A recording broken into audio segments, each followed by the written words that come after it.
Today we're working with Scar on the place command. So the place command is an excellent tool to use in the home, outside the home.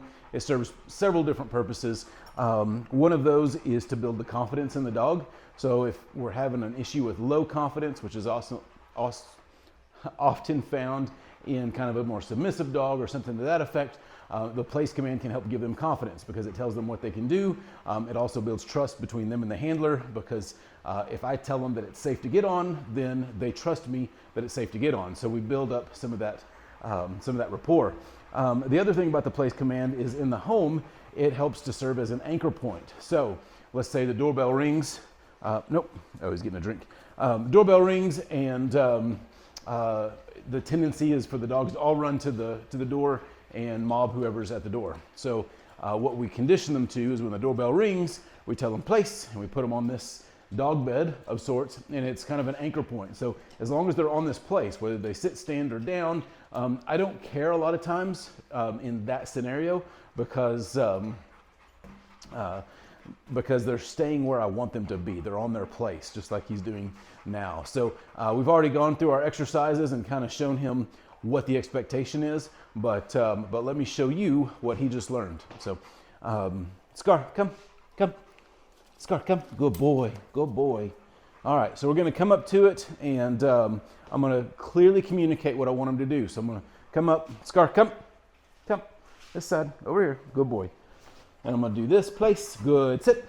Yes, good boy, good place, good sit. I can also tell him to down. Good place, good down. Now at this point, I wanna institute my 3 Ds. So I've got distance, so I can walk away. Today we only got the length of the leash. I can do duration, which is really easy. I'm just gonna stand here next to him, get that duration in. And then distraction. So that's the robot vac that's going in the room next to us. I've got my other 2 dogs out here with us. Could bring a toy out and kind of bounce that around. It could be a lot of things, but we want to start to introduce those distractions. And all of those 3 things get greater the more disciplined he gets. So the duration is good while I'm standing here, but is it good as I build up some distance? Is it good if I come over here and I open up this door, close it? What if I go outside the door?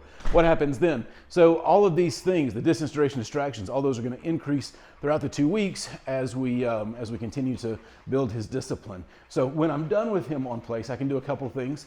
Typically, that's going to revolve around either I'm going to tell him to come to me. So that's a point A to point B. I want you to come directly to me and go into a sit. So we're still in a structured setting.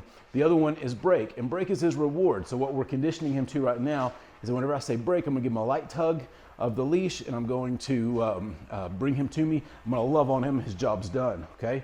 A note about the e-collar, I don't use the e-collar a whole lot during the initial phases of place command. The reason is because they can take it the wrong way. So he's pretty sensitive. Today on our walk, we were at a 2, which is fantastic for a dog this size to be at a 2. Remember, that's 2 out of 100. So I can't feel this no matter what I do. So that's a really good sign. It means he's sensitive, but it also means that he's responding to it. But I don't use it when I'm introducing them to the place command because I don't want them to feel that stimulation and think that they're not supposed to do that. So this is a lot of treat-based training at first, a lot of praise-based training at first. Now, once I know that he understands it, we go into accountability phase, and I will use it a little bit more. So I will use it whenever I put him on place and I tell him to sit and he doesn't sit. Click, click. I'm going to hold him accountable and get him into a sit. Same with down, that kind of thing. If he comes off of this, I'm going to click, click. I'm going to hold it at 6 maybe until we get him back on there. So I'm applying pressure until he gets back on his place. And as soon as he gets up there, I release pressure, okay? So he learns how to turn that pressure off, okay? So all good things. This duration has been great for him. This little bit of activity coming around him as a distraction. So now we're gonna reward it. Scar, break, break. Good, yes, come here, break. Come on, good, there we go. Good boy, good boy. So we're still working on that break so that he understands when his job is done, but that will come really quickly. Good boy. Yes, I know. Oh.